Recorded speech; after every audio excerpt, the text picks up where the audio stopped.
Matagal nang napapabalitang may relasyon na ang aktres na si Kim Joo at Paolo Avellino na nagsimulang magkamabutihan umano nang malapit nang matapos ang serye nilang. Pero pinili nilang ilihim muna ito sa publiko, ang kanilang pagmamahalan para makaiwas sila sa mga intriga.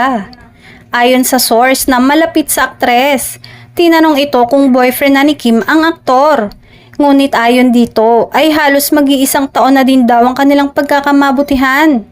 Naintindihan naman ng mga netizens ang dahilan kaya iniiwasan nila ang tanong tungkol dito. Sa isang interview, paulit-ulit na sinabi ni Kim na magkaibigan lamang sila ng aktor na pilit iniuugnay sa kanya. Dahil magkasama sa programa ang dalawa, ay madalas silang magkita kaya bihirang-bihira ang pagpunta nila sa mga pampublikong lugar.